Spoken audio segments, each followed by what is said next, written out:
sejahtera untuk kita semua. Pada kesempatan kali ini, saya akan melakukan tutorial analisis regresi dengan menggunakan data eksperimen. Teman-teman sekalian perlu ketahui bahwa selama ini data percobaan atau data eksperimen selalu dianalisis dengan analisis seragam. Memang tidak ada yang keliru dalam hal ini.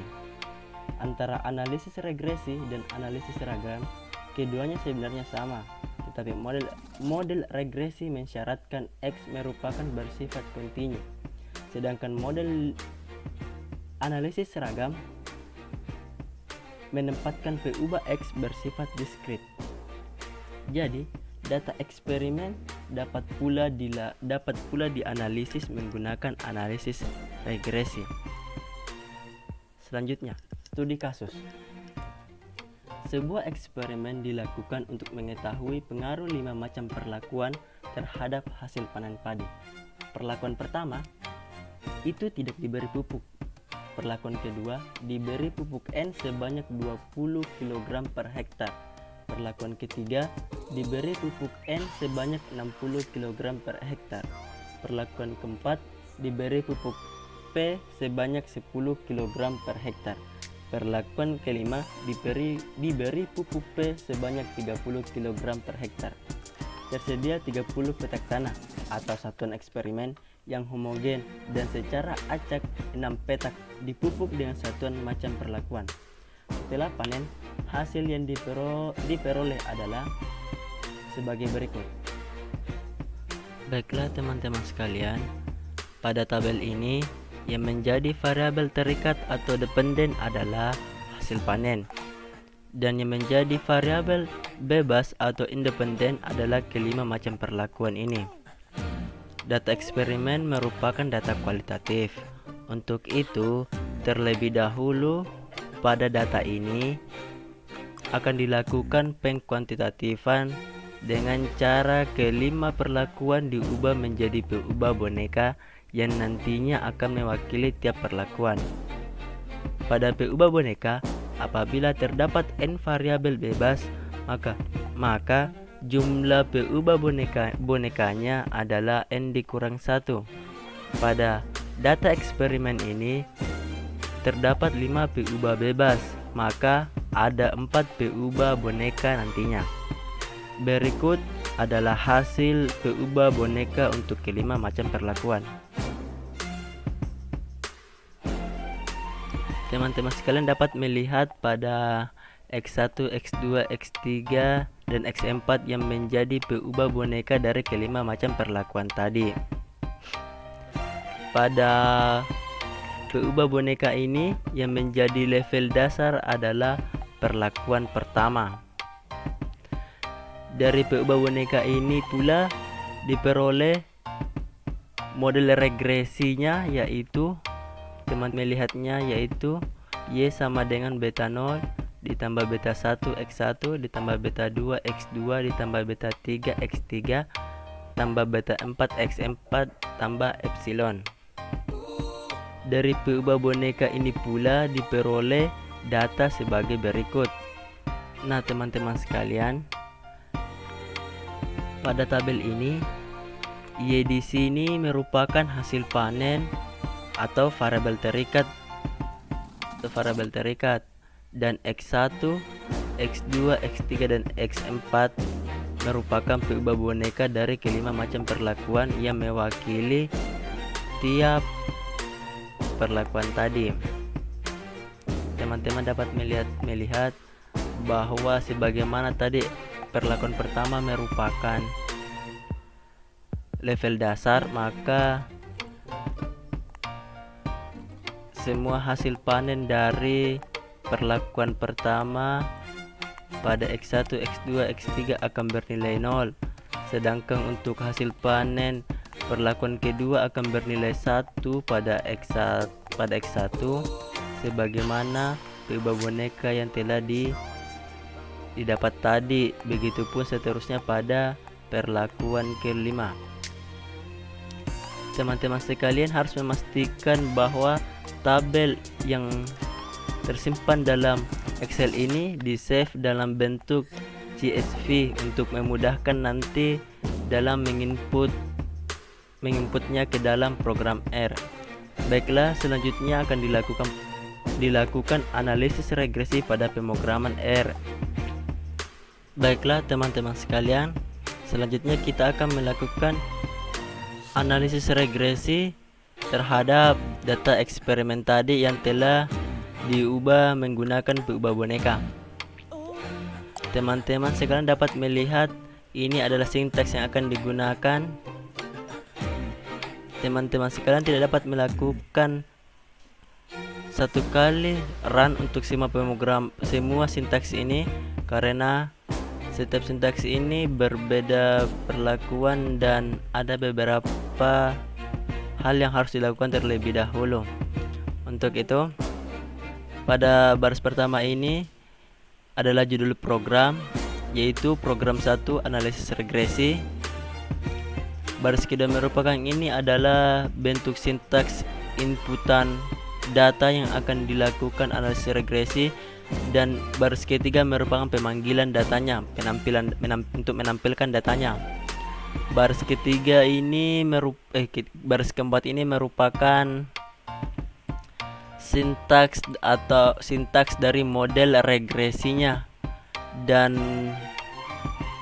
baris kelima ini merupakan atau baris terakhir dari program 1 ini ialah untuk menampilkan output dari analisis regresinya. Baiklah, kita langsung saja.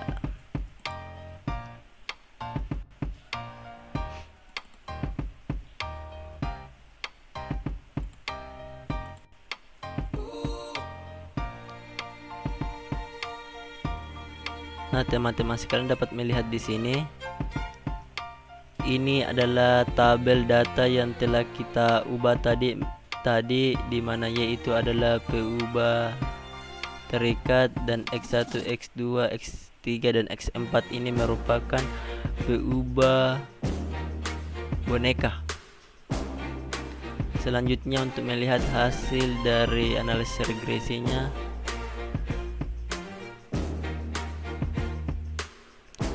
ada beberapa informasi yang dapat diperoleh dari hasil output analisis regresi ini. Nilai F itu bernilai 76,36 dan p-value bernilai 1,215.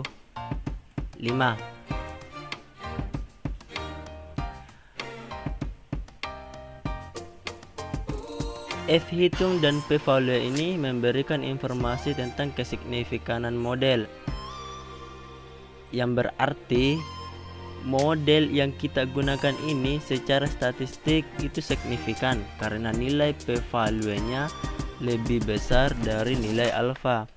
Nilai alfa yang digunakan pada analisis ini bernilai 0,05. Informasi kedua atau hasil output kedua yang dapat kita peroleh yakni kesignifikanan masing-masing pengubah bebas yang dapat dilihat dari t-value dan p-value. Ini teman-teman, ini bisa dibilang p-value-nya. Kita memperoleh bahwa semua pengubah bebas itu signifikan karena mempunyai nilai p-value yang lebih besar dari nilai alfa. Selanjutnya kita memperoleh nilai koefisien regresi untuk X1 itu 81,67, koefisien regresi untuk X2 yaitu 159,50, koefisien regresi untuk X3 yaitu 174,50, dan koefisien regresi untuk X4 yaitu 223,67. Sehingga kesimpulan secara keseluruhan bahwa berdasarkan output ini disimpulkan bahwa indeks 5 macam perlakuan signifikan terhadap hasil panen. Selanjutnya teman-teman sekalian, sebagaimana tujuan dari eksperimen kita ini yakni untuk melihat pengaruh 5 macam perlakuan. Untuk itu kita akan melakukan kontras ortogonal untuk melihat pengaruh 5 macam perlakuan ini terhadap hasil panen. Selanjutnya kita akan melihat pengaruh 5 macam perlakuan pada eksperimen ini. Maka akan dilakukan kontras ortogonal. Kontras ortogonal merupakan uji yang cukup fleksibel karena perbandingan antara perlakuan dapat direncanakan bahkan sebelum pengumpulan data. Banyaknya perbandingan atau kontras yang dapat disusun dalam satu eksperimen adalah N dikurang 1, di mana N merupakan banyaknya perlakuan. Berikut adalah perbandingan atau kontras yang diperoleh dari eksperimen. K1 atau kontras pertama membandingkan yang dipupuk, atau kita membandingkan petak yang dipupuk dengan petak yang tidak dipupuk, atau membandingkan perlakuan 1 dengan perlakuan 2, 3, 4, dan 5. K2 atau kontras kedua membandingkan petak yang dipupuk dengan N dan petak yang dipupuk dengan P, atau membandingkan perlakuan 2 dan 3 dengan perlakuan 4 dan 5. Kontras 3 atau K3 membandingkan petak dosis rendah dan dosis tinggi pada pupuk N, atau membandingkan perlakuan 2 dan 3. Kemudian K4 atau kontras 4 membandingkan dosis rendah dan dosis tinggi pada pupuk P, atau membandingkan perlakuan 3 dan 4. Berikut ini ditampilkan koefisien kontras yang disajikan dalam bentuk tabel.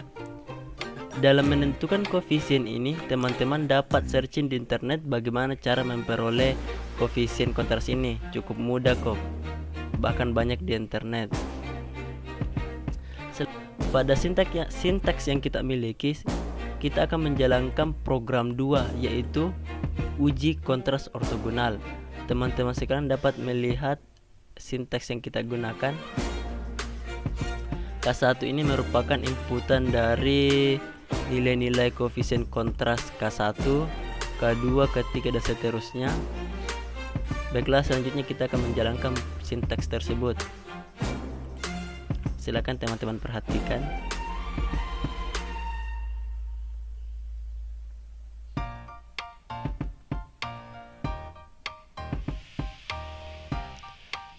Nah, teman-teman sekalian, yang menjadi pusat perhatian kita dari output uji kontras ortogonal ini adalah pada nilai DF atau nilai derajat kebebasan, yang menandakan mereka saling ortogonal ialah memiliki derajat kebebasan 1. Itu berarti bahwa semua kontras saling ortogonal. Yang selanjutnya kita akan melakukan analisis regresi.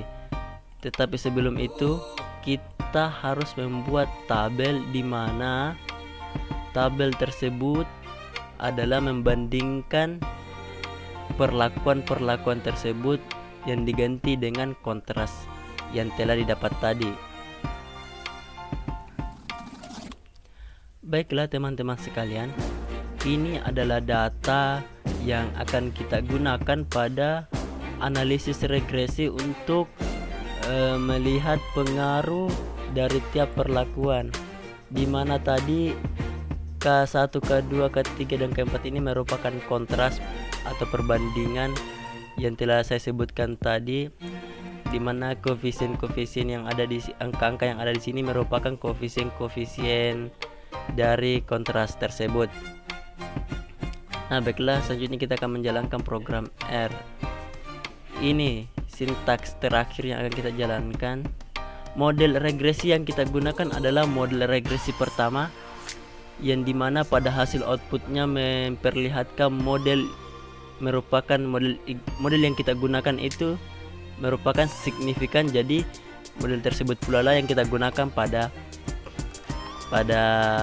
uji analisis regresi terhadap kontras ini untuk melihat pengaruh tiap perlakuan terhadap hasil panen. Selanjutnya kita akan menjalankan program tersebut. Silakan teman-teman sekalian untuk melihatnya. Selanjutnya kita menginput data tadi. Kita menampilkan datanya. Datanya sudah tampil, sudah cocok. Teman-teman harus selalu memastikan bahwa data itu sudah benar, data tersebut yang kita input atau salah.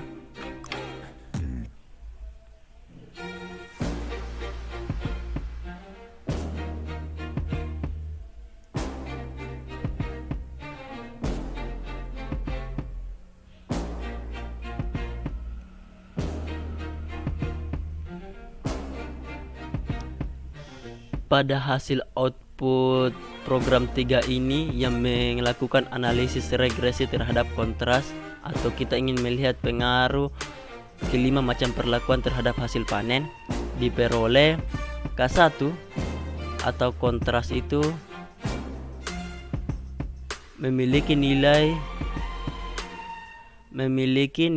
value yang terdapat pada nilai value yaitu bernilai 1,72. Nilai tersebut memberikan informasi bahwa rata petak yang dipupuk dan yang tidak dipupuk memiliki pengaruh yang sama terhadap hasil panen. Hal ini diperlihatkan karena nilai p-value itu lebih besar dari nilai alfa. Begitupun dengan nilai p-value dari kontras 2 dan kontras 3 yang semuanya yang dimana nilai p-value-nya itu lebih besar dari nilai alfa, yang berarti masing-masing dari K2 dan K3 itu perbandingannya itu mereka saling mempengaruhi, memiliki nilai rata yang sama dalam mempengaruhi hasil panen. Yang menjadi pusat perhatian di sini adalah pada kontras keempat, karena dia memiliki nilai p-value yang kurang dari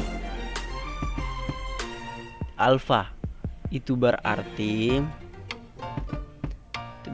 nilai tersebut memberikan informasi bahwa rata petak yang dipupuk dengan dosis rendah dan petak yang dipupuk dosis tinggi pada pupuk P itu nilai ratanya tidak sama dengan,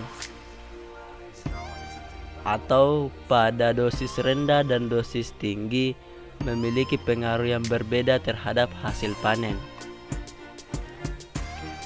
Demikianlah dari tutorial atau penjelasan singkat bagaimana cara melakukan analisis regresi dengan data eksperimen.